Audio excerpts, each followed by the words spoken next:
উত্তরের খাদ্য ভাণ্ডার হিসেবে পরিচিত সীমান্তবর্তী জেলা নওগাঁ। ধানের পরেই অর্থকরী ফসল হিসেবে ব্যাপক সাড়া ফেলেছে আম চাষ। গত কয়েক বছর আম উৎপাদনে রাজশাহী ও চাঁপাইনবাবগঞ্জকে ছাড়িয়ে গেছে নওগাঁ। চলতি মৌসুমে নওগাঁয় উৎপাদিত আম্রপালি আম মধ্যপ্রাচ্যের কয়েকটি দেশসহ রপ্তানি হচ্ছে জার্মানিতেও। নওগাঁ থেকে আব্দুর রউফ পাভেলের তথ্য ও ছবিতে বিস্তারিত জানাচ্ছেন ফরিদুর রহমান। চলতি মৌসুমে নওগাঁয় উৎপাদিত সুস্বাদু আম্রপালি আম সৌদি আরব, কাতার, দুবাই, জার্মানি সহ বিশ্বের কয়েকটি দেশে ইতিমধ্যেই 20 মেট্রিক টন রপ্তানি হয়েছে। বিদেশে আম্রপালি রপ্তানি হওয়ায় চাষিরা ব্যাপক খুশি।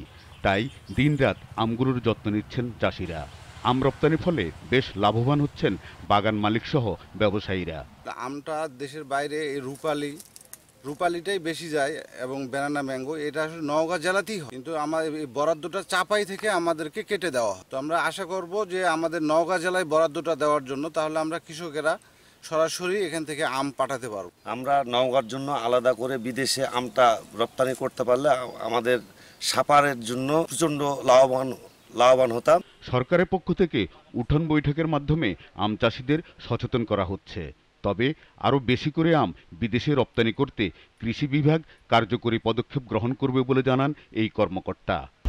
আম উৎপাদনে প্রথম থেকেই নজরদারি করছে এবং সেই লক্ষ্যে বিদেশে রপ্তানিযোগ্য আম বেশ উৎপাদন হবে এবছর।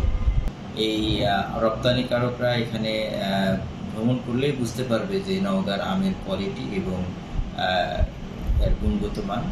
এবছর নওগাঁয় 33,300 হেক্টর জমিতে বিভিন্ন জাতের আম চাষ হয়েছে, যার মধ্যে সবচেয়ে বেশি চাষ হয়েছে আম্রপালি।